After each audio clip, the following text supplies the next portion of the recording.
Jusqu'à 9h, Good Morning Business.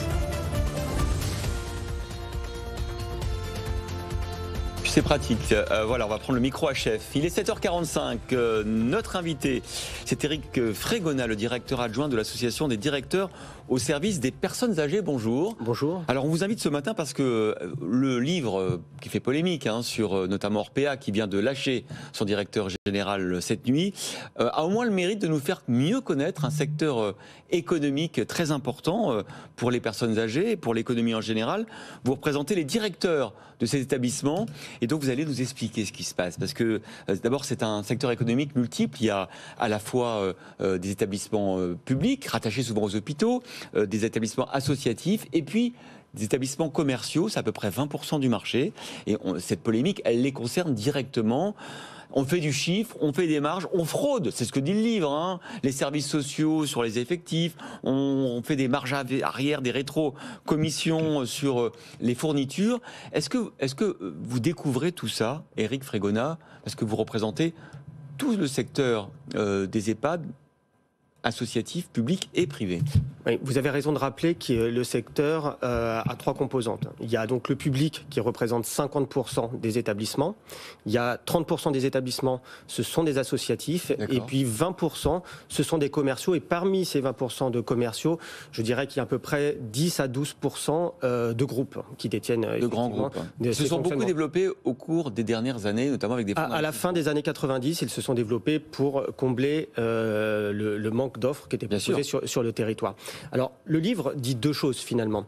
La première chose, il met en évidence des dysfonctionnements majeurs d'accompagnement et d'éventuelles maltraitances. Donc, si c'est avéré, c'est problème sanitaire. Grave. Vous avez raison, avec des produits qui manquent en fin de mois, etc. En priorité, c'est cela qu'à l'ADEPA nous remarquons. Et si c'est avéré, nous les dénonçons. C'est extrêmement grave. Il faudra que la justice condamne effectivement si ces faits sont avérés. Mais c'est vrai. Alors, on en a beaucoup parlé, notamment sur les autres médias. Mais c'est vrai que ce qui nous intéresse aussi ce matin, c'est la dimension économique de ce qui est dit dans le livre, c'est-à-dire négociation de contrats avec les fournisseurs, marge arrière, rétrocommission, ça c'est quand même... Alors ça, ce sont des dysfonctionnements extrêmement graves. Si tout ça s'est avéré, évidemment, les services de Bercy, on leur fait confiance, vont surveiller ça.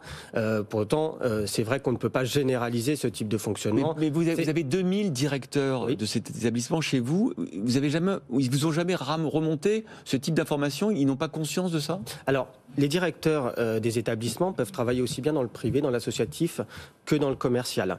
Et ils sont au niveau des salariés, ils ne sont pas au niveau du groupe. Ils ne voient pas ce qu'il se passe derrière.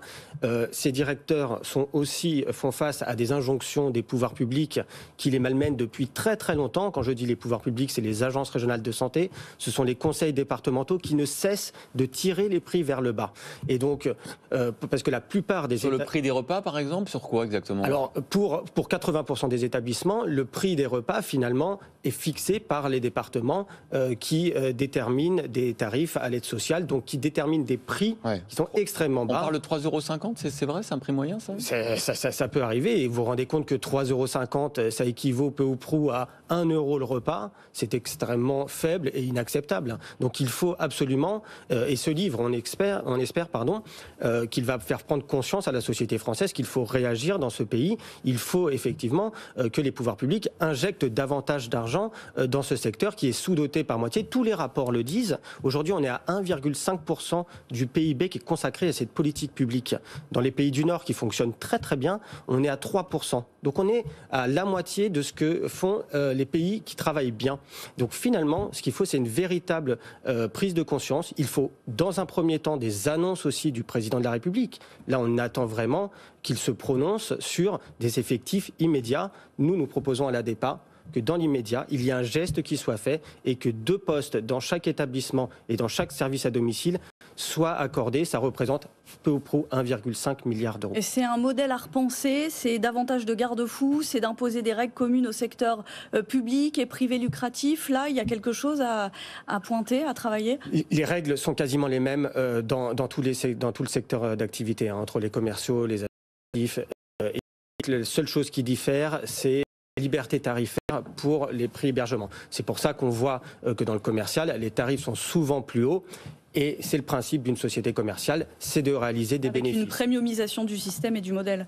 Comment, pardon ? Avec une premiumisation du système et du modèle et parfois des excès ?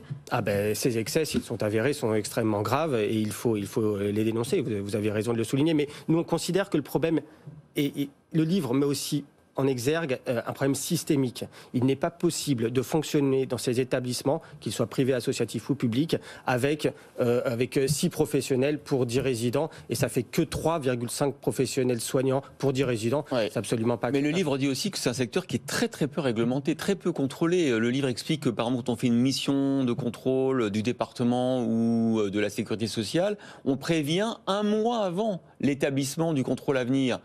C'est pas normal. Il y a 2 types de contrôles. Il y a les contrôles inopinés. Alors là, c'est quand il y a des plaintes qui sont réalisées. Et là, l'établissement n'est pas prévenu. Et puis il y a les contrôles programmés, qui sont effectivement, on est sur très peu de contrôles dans l'année. Mais le problème fondamental, c'est que ce sont les financeurs, agences régionales de santé et départements, qui vont eux-mêmes contrôler qu'ils n'ont pas donné suffisamment de moyens pour fonctionner. Donc on est dans un cercle vicieux, dans quelque chose qui fonctionne. Ouais. Et le système économique des EHPAD privés, ça vous interroge parce que vous avez des adhérents, des directeurs d'établissement qui en font partie. Est-ce que vous pensez qu'il y a le verre est dans le fruit, c'est-à-dire la recherche de la rentabilité au détriment des malades en fait? On connaît des établissements privés qui fonctionnent mal. On connaît des établissements associatifs qui fonctionnent mal et du public qui fonctionne mal. Ouais. Mais je dirais, il y en a qui fonctionnent mieux. Mais même ceux qui fonctionnent mieux ne fonctionnent pas suffisamment bien pour bien traiter les personnes âgées au quotidien. On le voit bien, le livre montre quand même des carences majeures. Si c'est avéré, il y en a qui sont extrêmement graves, qui sont de la maltraitance, je dirais, individuelle. C'est vrai.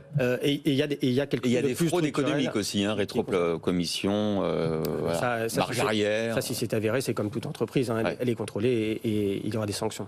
Merci Éric Frégonat, directeur adjoint de l'association des directeurs au service des personnes âgées, d'avoir été sur ce plateau.